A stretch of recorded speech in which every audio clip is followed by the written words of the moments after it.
Have you ever felt that your peace of mind depends entirely on how your family or friends respond to you? Perhaps you have reached a season of life where you feel a bit more invisible, or your quiet efforts for those you love go unnoticed. It is a heavy burden to carry.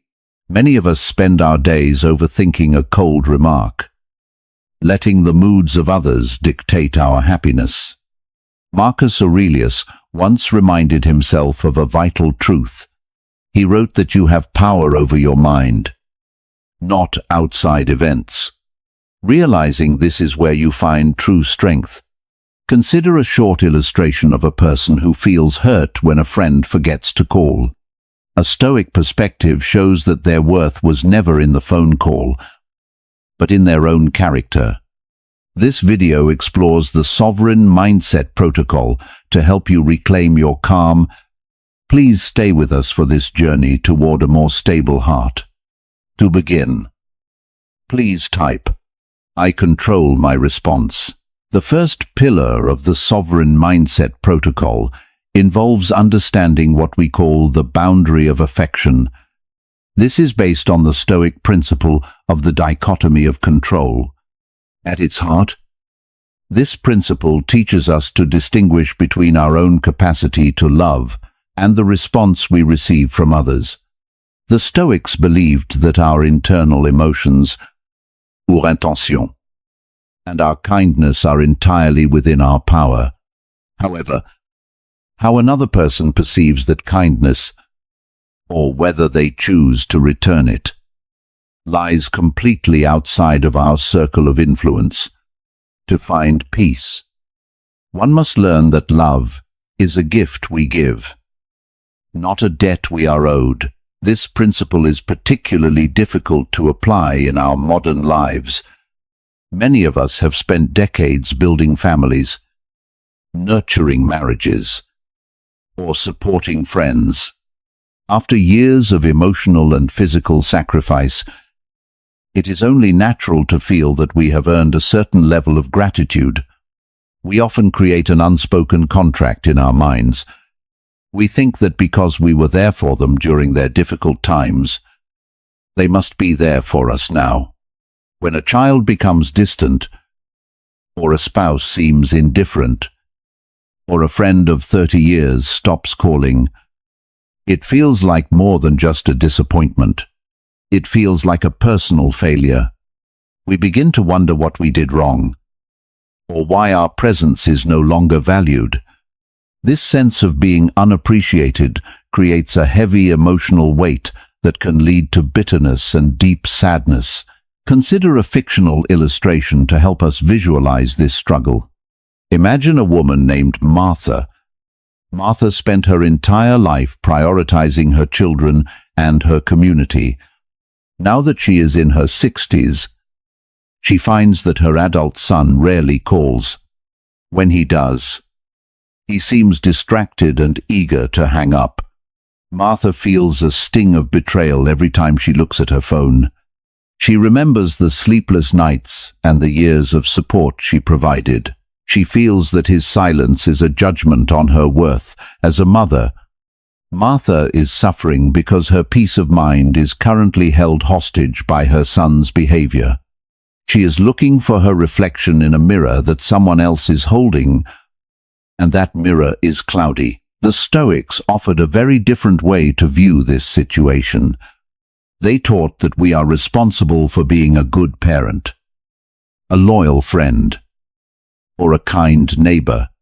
That is where our duty ends. We cannot control the character, the busyness, or the choices of another person, even those we love most. Epictetus, a teacher who began his life in modern-day Turkey as a slave, understood this better than anyone. He knew that even if his body was owned by someone else, his mind remained his own. Epictetus wrote a very famous line that serves as the foundation for this wisdom. He said, "Some things are up to us, and some things are not up to us." When we analyze Martha's situation through this lens, We see that her son's silence belongs to him. It is a reflection of his current state of mind, his stress, or his own limitations. It is not a reflection of Martha's value. By internalizing this, Martha can reclaim her dignity. She can continue to love her son and be available if he reaches out. But she no longer allows his silence to ruin her morning. She understands that her role was to plant the seeds of love. But the weather that determines how those seeds grow is not hers to manage. This wisdom is essential when you are facing specific situations like betrayal or the habit of overthinking. Apply this when you feel betrayed by a long-term partner or a friend. Remind yourself that their lack of loyalty is a flaw in their character, not a sign of your inadequacy. When they choose to walk away or act unkindly, they are revealing their own internal struggles. Apply this when you are overthinking. A cold remark from a family member.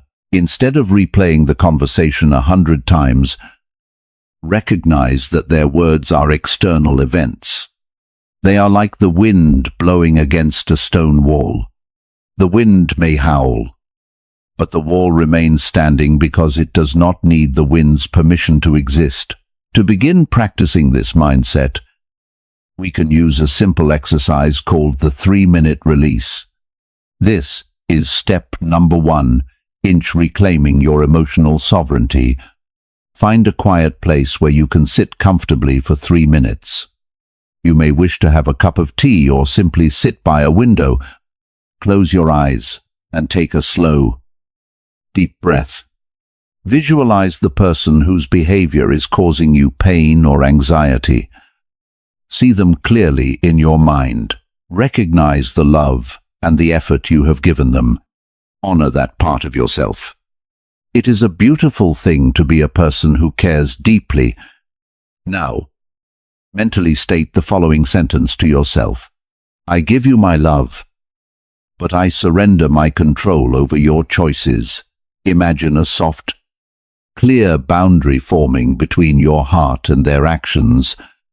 You are not cutting them out of your life, but you are cutting the strings that allow their behavior to pull at your peace. Spend the remaining time focusing only on the rhythm of your own breathing. Feel the lightness that comes when you stop trying to carry a weight that was never yours to hold. As you go through your day, remember that your character is your own, and your peace is your responsibility.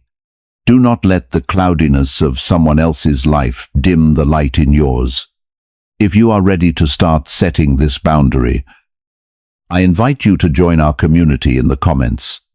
Please type, I control my character, not their response. I control my character, not their response. The second pillar of the Sovereign Mindset Protocol focuses on building what the Stoic philosophers called the inner citadel. This is a mental fortress of dignity that protects your self-worth from the changing winds of social status and aging. The core principle here is that your value does not come from the roles you play, the titles you hold, or the attention you receive from others. Instead, your value is rooted entirely in your virtue. In the Stoic view, virtue means your character, your wisdom, and your ability to act with reason. While the world may see you as a retired professional, a grandparent, or simply an older person, the Stoics would say these are merely masks. Behind the mask, your true self is a sovereign being whose dignity is absolute and untouchable by the opinions of society. This principle is incredibly difficult to practice in our modern world. We live in a culture that worships youth, productivity, and constant visibility. For many of us who have spent 40 or 50 years in the workforce, our identity was closely tied to being needed. We were managers, teachers, providers, and fixes. When retirement arrives, or when we move into a season of life where we are no longer the center of the action, a quiet anxiety often sets in. We may feel invisible. It is a strange and painful experience to walk into a room and feel that people are looking through you rather than at you. This loss of status can trigger deep overthinking. We begin to wonder if we have lost our edge, or if our life's work has already been forgotten. The modern world tells us that if we are not producing or being noticed, we are losing our value. To see this struggle more clearly, let us look at a fictional illustration. Imagine a man named Robert. Robert was a respected senior partner at a law firm for nearly 4 decades.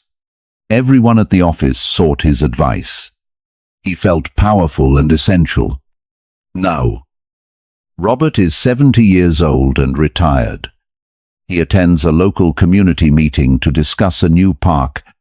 During the meeting, Robert suggests an idea, but a younger man interrupts him and moves the conversation in a different direction. No one acknowledges Robert's point. As he walks back to his car, Robert feels a wave of resentment and shame. He feels small and dismissed. His mind begins to replay the moment, thinking of all the things he should have said to prove his intelligence. Robert's dignity is currently crumbling because he is looking for it in the eyes of people who do not even know his name. The Stoics would look at Robert with great compassion and offer a different perspective. They taught that the opinion of the crowd is like the weather. It may be sunny one day and stormy the next. But the mountain does not move because of the clouds. Marcus Aurelius, who was the most powerful man in the world as the Emperor of Rome, constantly reminded himself that his fame and his title were nothing more than smoke. He understood that a gold coin remains gold, even if it is buried in the mud where no one can see it. Its value is inherent to its nature, not to its location. Marcus Aurelius wrote a beautiful and profound line in his journal that we should all remember. He said, "The soul becomes dyed with the color of its thoughts." When we apply this to Robert, or to ourselves, we see that by focusing on his feelings of being ignored, Robert is dyeing his soul with resentment and lack. If he instead focuses on the virtue of his own thoughts, he realizes that his suggestion at the meeting was a wise one, and that is enough. His dignity does not require the younger man's approval. He is a sovereign mind, a person of experience and character. Regardless of who is listening, his inner citadel remains strong because he refuses to let a stranger's rudeness breach his walls. You can apply this wisdom when you feel overlooked during family gatherings or when you feel dismissed by a doctor or a clerk. Apply this when you are struggling with the physical changes of aging and feel that you are losing your place in a world that moves too fast. Remind yourself that your wisdom is a quiet flame that does not need a spotlight to be real. You are not a ghost. You are a witness. Your dignity is a choice you make every morning when you decide to value your own character more than the world's applause. To help you build this inner citadel, we invite you to try a simple but powerful exercise. This is step number 2 inches, our practice. It is called the Daily Virtue Log. This exercise is designed to shift your focus from who saw you to who you actually are. For the next 7 days, keep a small notebook or a piece of paper by your bed. Each evening, before you go to sleep, take 5 minutes of quiet time. Instead of thinking about what went wrong or who ignored you, write down exactly one thing you did today that was honorable or virtuous. This does not have to be a grand gesture. It could be that you were patient when a neighbor was complaining. It could be that you were honest in a difficult conversation. It could be that you showed self-discipline by choosing a healthy meal or by spending time in prayer and reflection. Write it down simply. For example, today I practiced patience with the clerk at the grocery store. As you write it, recognize that this act of virtue is yours forever. No one can take it from you. And no one needs to see it for it to be real. This is how you build your fortress. One stone at a time. After 7 days, look back at your list and see the person of character you are becoming. This is where your true status lives. Your peace of mind is too valuable to be left in the hands of people who do not understand your worth. Build your citadel with your own thoughts and your own actions. If you are ready to find your value within yourself today, please join us. Please type, "My value is found within." My value is found within. The third pillar of the Sovereign Mindset Protocol involves a profound shift in how we view our personal history. This is the Stoic principle known as amor fati, or the love of one's fate.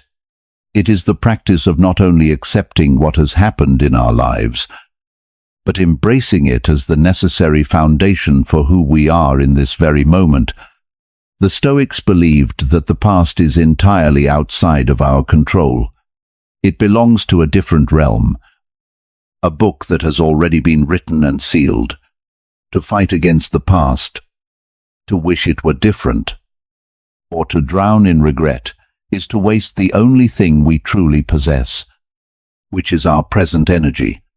Amor fati teaches us to look at every experience, even the painful ones, as a teacher that has prepared us for the wisdom we hold today. This principle is particularly challenging to apply as we reach our 60s and 70s. During this season of life, we often have more time for quiet reflection. The busy years of raising children and building careers have slowed down. In the silence of retirement or long afternoons, old ghosts often come to visit. We find ourselves playing the game of what if. We overthink the parenting errors we made decades ago. We dwell on financial losses, missed opportunities, or words we wish we could take back. The modern world often tells us that we should have lived a life with no regrets, which only adds to our guilt when we feel it. This mental loop of looking backward creates a heavy emotional fog that prevents us from seeing the beauty of the life we still have left to live. Consider a fictional illustration to see how this burden takes hold. Imagine a woman named Elena. Elena is 65 years old and has been divorced for over 20 years. On many evenings, she finds herself looking at old photographs or thinking about the end of her marriage. She wonders if she could have been more patient, or if she chose the wrong path. She feels that those years were wasted, and that her current loneliness is a punishment for her past mistakes. Elena is living her life, looking through a rear-view mirror. Because her eyes are fixed on what is behind her, she cannot see the road ahead. She misses the joy of her current hobbies and the quiet peace of her home because she is still trying to fix a house that burned down years ago. The Stoic philosophers offered a powerful remedy for people like Elena. They argued that dwelling on the past is like trying to rewrite a story that has already been published. Seneca, a wise advisor and writer, spent much of his life thinking about how to find peace in the face of hardship. He believed that the mind must be trained to stay in the present. Seneca taught that the past should be used as a source of data and learning, but never as a prison. He believed that much of our suffering is self-imposed because we choose to carry old pains into the new day. Seneca wrote a very clear instruction in his moral letters. He said, "Two elements must be rooted out once and for all: the fear of future suffering and the recollection of past suffering." When we analyze this through Elena's story, we see that her recollection of past suffering is what is making her miserable today. The divorce itself ended 20 years ago. but she is still feeling the sting because she refuses to root out the memory of the pain. The Stoic path would be for Elena to look at her divorce and say, "That happened. It was difficult, but it led me to the person I am now. I have gained strength, independence, and a deeper understanding of human nature because of it. By loving her fate, Elena stops being a victim of her history and starts being the sovereign master of her present." You can apply this wisdom in many areas of your life. Apply this when you are feeling regret over a career choice you made long ago. Remind yourself that the path you took was the only one that could have brought you to this moment of reflection. Apply this when you are struggling with a sense of failure regarding your adult children. Understand that you did the best you could with the tools you had at the time. To judge your past self with the wisdom you only have now is unfair and illogical. Accept your past as a closed chapter and turn your attention to how you can be a person of virtue today. This is how you find the peace that many of us seek in our faith.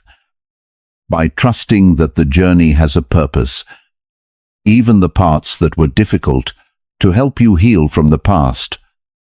We invite you to practice the 24-hour presence rule. This is step number 3 inches our daily journey.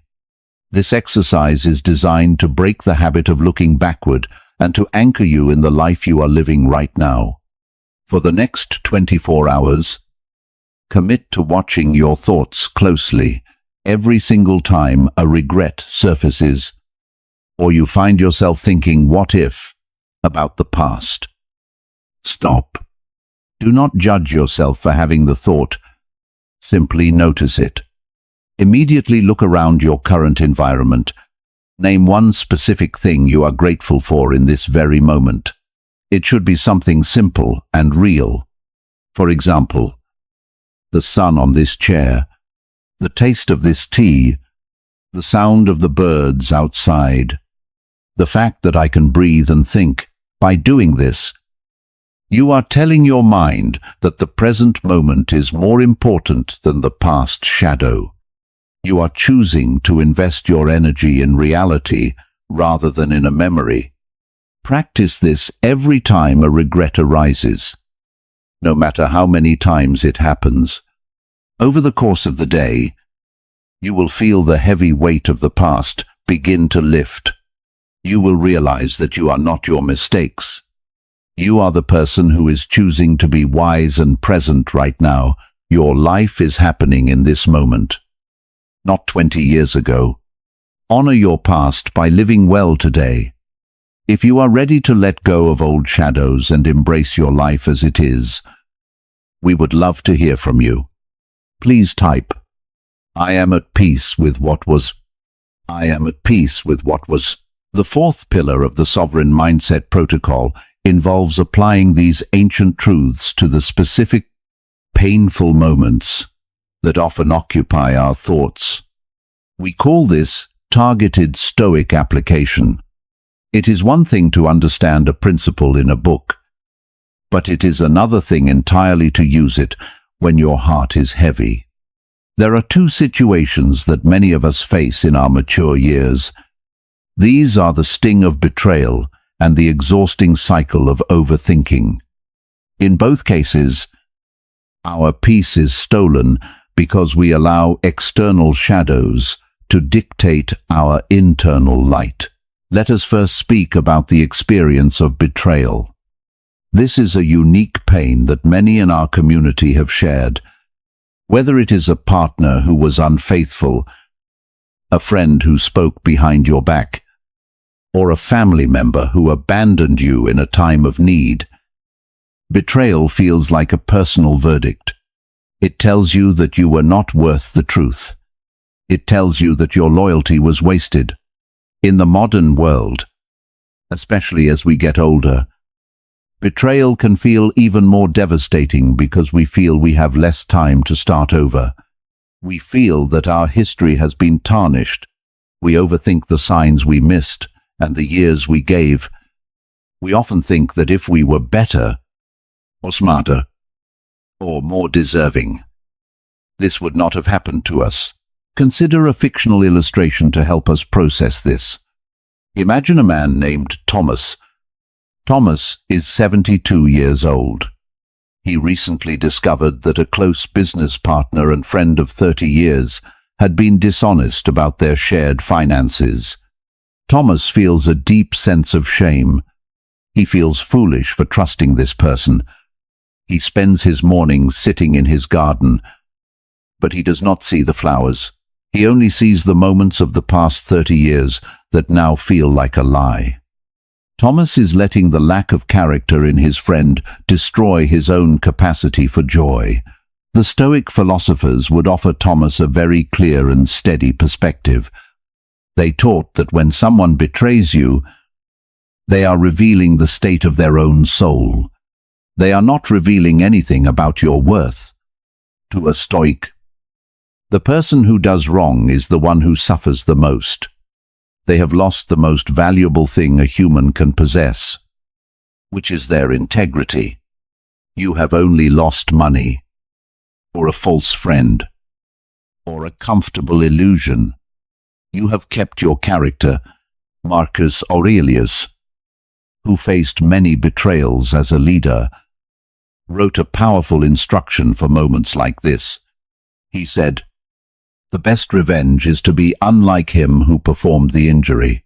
When we analyze this, we see that Thomas can find peace by refusing to become bitter. If he becomes angry and vengeful, he is letting the betrayer win by changing Thomas's character. By remaining a man of dignity and virtue, Thomas proves that his peace is sovereign. He recognizes that his friend's dishonesty is a sickness in the friend's mind, not a blemish on Thomas's life. Now, let us speak about the second challenge, which is overthinking. This is the background noise of many lives. It is the mind replaying conversations, worrying about the health of a loved one, or imagining future problems that have not yet arrived. Overthinking is difficult today because our lives can sometimes feel quiet. In that silence, the mind tries to protect us by searching for threats. We think that if we worry enough, we can prevent bad things from happening. But overthinking is merely a shadow. It has no substance. It consumes your energy but builds nothing. To overcome overthinking, we use a technique called the physical anchor. This is step number 4 inches. Our practice. It is designed to pull you out of the shadows of your mind and back into the reality of your body. Find a physical object that you wear or carry with you every day. This might be a wedding ring, a cross, or a religious medal, a smooth stone in your pocket, or even the watch on your wrist. This object will be your sovereign anchor. Whenever you realize that your mind is beginning to circle, whenever you feel the heat of overthinking or the heaviness of a betrayal, stop what you are doing. Reach out and touch your anchor. If it is a ring, turn it slowly on your finger. If it is a cross, feel its edges. If it is a stone, feel its weight and its temperature. Focus entirely on the physical sensation for 10 seconds. Feel the reality of the object. It is solid. It is here. It is real. While you are touching your anchor, say this sentence clearly in your mind. This is real. My worries are shadows. This practice works because it interrupts the electrical loop in your brain. It reminds you that the world of your thoughts is not the world you are actually standing in. By grounding yourself in the physical, you reclaim your authority over the present. Apply this when you are lying awake at 3 in the morning, worrying about your children. Touch your blanket or your pillow and remind yourself that the room is safe and the worry is a shadow. Apply this when you feel a sudden surge of resentment about a past betrayal. Touch your anchor and remember that you are a person of virtue in this moment. And that is all that matters. Your peace is not something that is given to you by a fair world or by loyal people. Your peace is a power that you generate from within. It is a fortress that you maintain through discipline and through the constant practice of returning to the present. If you are ready to stop letting the shadows control your light, join our community today. Please type, "My peace is my power. My peace is my power." The final pillar of the Sovereign Mindset Protocol is the understanding that character is not built through a single moment of inspiration. It is built through the steady and quiet repetition of small actions. The Stoics believed that wisdom is a craft, much like carpentry or gardening. It requires a plan and the patience to see that plan through. The principle of the 7-day Sovereign Mind Plan is based on the idea of gradual progress. In the Stoic view, we do not need to become perfect overnight. We only need to become slightly more aware and slightly less reactive than we were yesterday. This plan provides a roadmap to move from a state of emotional fatigue to a state of sovereign calm. This plan is often difficult to implement in our modern world because we are surrounded by the promise of instant results. We are told that we can change our lives in a heartbeat or find happiness through a single purchase. For those of us who have lived many decades, there is also the hidden belief that we are set in our ways. We may feel that our habits of worrying or reacting are too deeply rooted to be changed now. The fast pace of digital life and the constant stream of news also keep our minds in a state of high alert. It feels almost impossible to slow down when the world around us is moving so quickly. We often feel that if we do not react immediately, we will be left behind or misunderstood. To see how we can overcome this, consider a fictional illustration of a man named Arthur. Arthur is 68 years old and lives a quiet life. However, he finds that he is constantly stressed by the news and by the frequent arguments in his family group chat. Every time he sees a message he disagrees with, his heart rate rises, and he feels compelled to type a long, angry response. He feels that he must defend his views and correct his relatives. By the end of the day, Arthur feels exhausted and bitter. He believes he cannot change because this is just who he is. He thinks his anger is a natural part of his personality that he must accept. The Stoic teachers would disagree with Arthur's assessment. They would say that Arthur is simply out of practice in the art of self-mastery. They would remind him that even the strongest tree was once a small seed that had to grow through many seasons.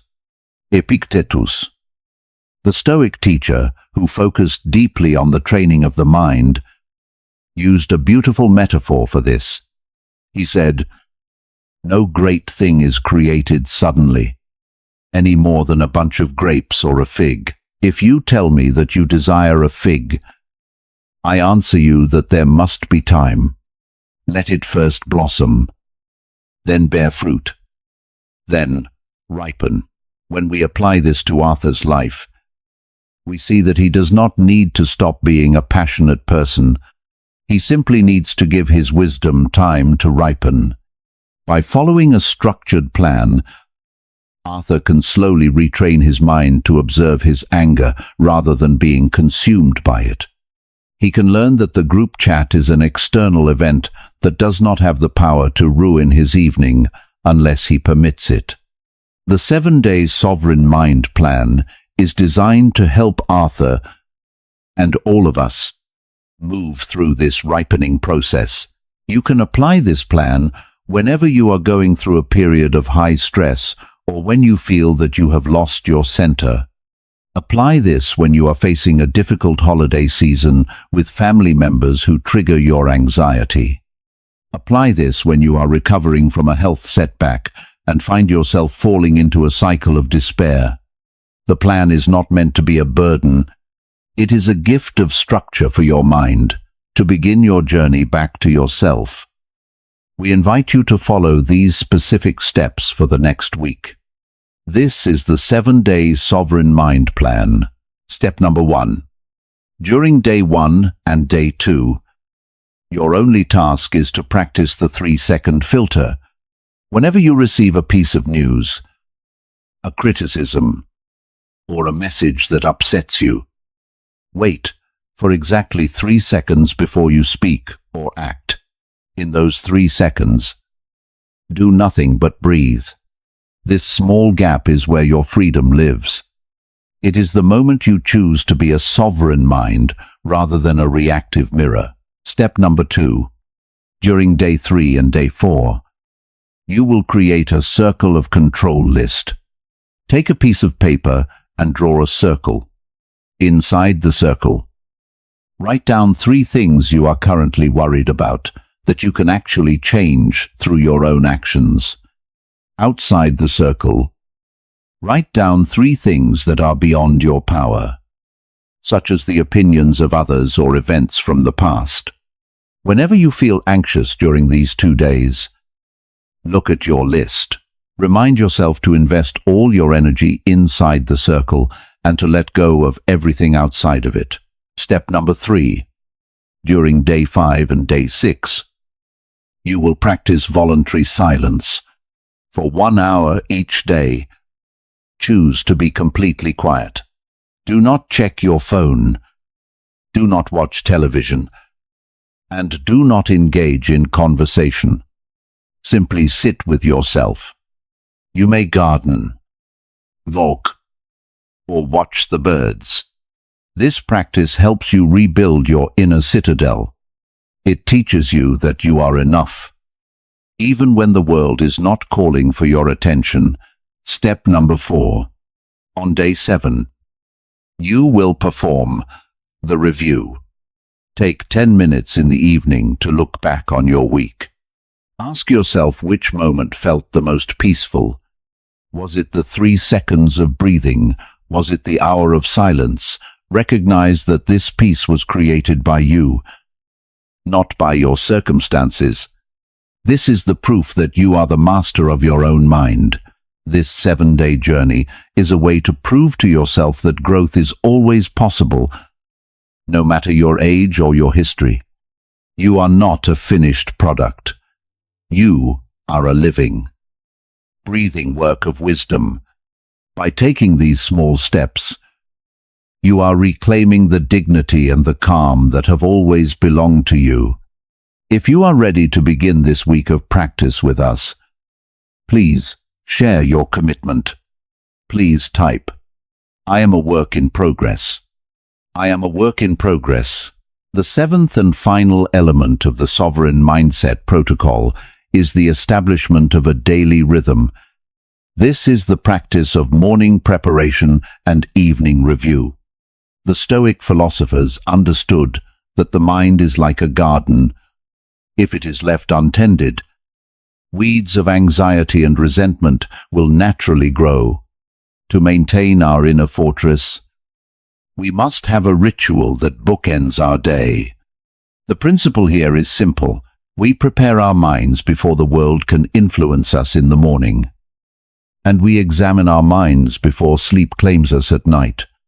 This creates a circle of protection that allows us to remain sovereign over our emotions, regardless of the challenges we face. In many ways, this practice mirrors the morning and evening prayers found in many faiths, offering a moment of quiet communion with one's own character and values. This daily routine is often very difficult to maintain in our modern era. Even for those of us who are retired or have a quieter life, the noise of the world is always within reach. Many of us have the habit of reaching for the television or the telephone as soon as we wake up. We let the news of the world or the digital messages from others enter our minds before we have even had a chance to breathe. This puts us in a reactive state from the very first minute of the day. In the evening, the difficulty is different. We often carry the day's frustrations into our beds. We replay conversations. We worry about the health of our loved ones. And we let our regrets circle in our minds. Because we do not have a formal way to close the day, our sleep is often restless. And we wake up feeling just as heavy as when we lie down. To see how this cycle can be broken, consider a fictional illustration. Imagine a woman named Susan. Susan is 67 years old and is the primary caregiver for her husband, who has been ill for several years. Every morning, Susan wakes up with a feeling of dread. She immediately thinks about the difficult tasks ahead, the medical appointments, and the physical exhaustion. By 10 in the morning, she is already feeling resentful and overwhelmed. At night, Susan lies in the dark and worries about what will happen if her own health fails. She feels that she has no control over her life. Susan's mind is currently like a house with the windows and doors left wide open during a storm. Everything from the outside is blowing in and making a mess of her inner peace. The Stoic teachers would suggest that Susan needs a way to close the windows before the storm begins. Marcus Aurelius, who faced the immense stress of leading an empire through a plague and many wars, began his days with a very specific preparation. He reminded himself that he would encounter difficult, ungrateful, and meddling people. He did this not to be pessimistic, but to ensure that his peace did not depend on their behavior. He chose his attitude before the day began. In the evening, the Stoics followed the advice of Seneca, who practiced a mental inventory every night. Seneca believed that the mind should be interrogated with kindness. He would ask himself what bad habit he had cured that day, or what virtue he had practiced. Seneca wrote about this beautiful ritual in his letters. He said, "When the light has been removed, and my wife has fallen silent, I examine my entire day and go back over what I have done and said." When we apply this to Susan's life, we see that a morning and evening routine could change everything. In the morning, Susan could take 5 minutes to acknowledge that the day will be difficult, but that her character is her own. She can choose to be patient, not because her husband is easy to care for, but because she is a person of virtue. In the evening, Susan can look back and find one moment when she stayed calm. This review allows her to set the day's burdens down. She realizes that she did her best, and that is enough. She can then sleep with a quiet heart, knowing that the past is over and the morning is a new opportunity to be sovereign. You can apply this routine when you are dealing with chronic pain or when you are feeling the weight of loneliness. Apply this when you are navigating a period of mourning or a major life transition. The routine is your anchor. It reminds you that while you cannot control the wind, you can always adjust your sails. For those who find comfort in faith, these moments of reflection can be combined with your morning and evening prayers, using the Stoic questions to help you live out your values with more clarity and strength. To help you build this rhythm, we invite you to practice the Sovereign Day ritual.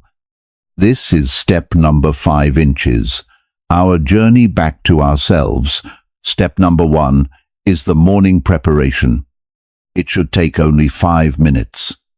Before you look at your phone or turn on the television, sit on the edge of your bed or in your favorite chair.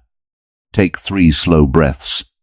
Ask yourself this question: what challenges might I face today? And how will I stay sovereign? Imagine yourself remaining calm in a situation that usually upsets you.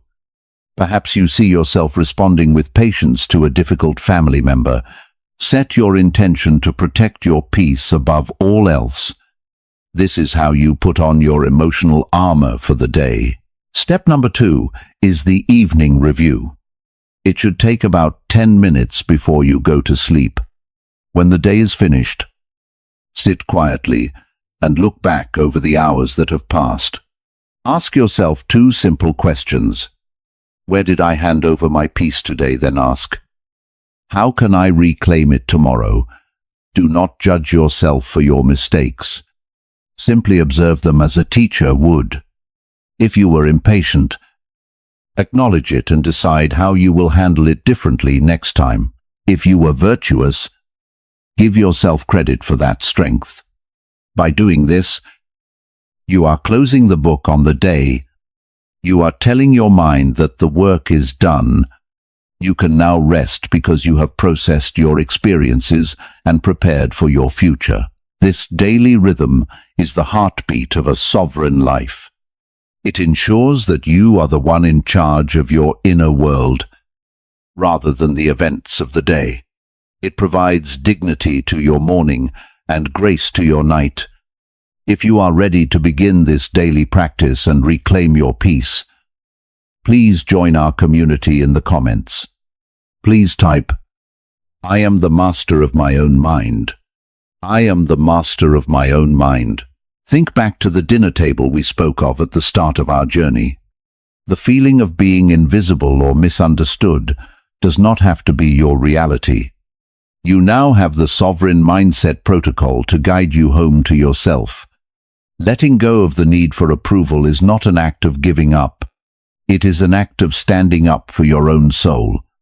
It is the realization that your dignity is a fortress that you alone maintain. Your value was never in the hands of others. It has always been within your own character. In the coming week, I invite you to follow the plan we have built together. Start with step number 1. Use the 3-second filter today. Tonight, perform your very first evening review. Ask yourself where you handed over your peace and how you will reclaim it tomorrow. These small acts of daily discipline are the bricks that build your inner citadel. They are the quiet evidence that you are becoming the master of your own mind. We are all walking this path together, one breath at a time. You are not alone in your struggle for calm and self-respect. What is one small commitment you will make for yourself today?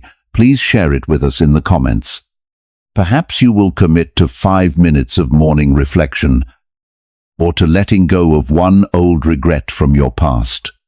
Your commitment encourages others in our community who are listening and seeking the same strength. If this time together has helped you find a moment of quiet today, please join our community by subscribing by HAS Tree. Share this message with a friend or a loved one who might need a steady, warm word to guide them through a difficult season. Before we depart, please remember, these ideas are shared for reflection and personal growth, and they are not a substitute for professional mental health support. If you are going through something heavy, please reach out to someone you trust or a qualified professional.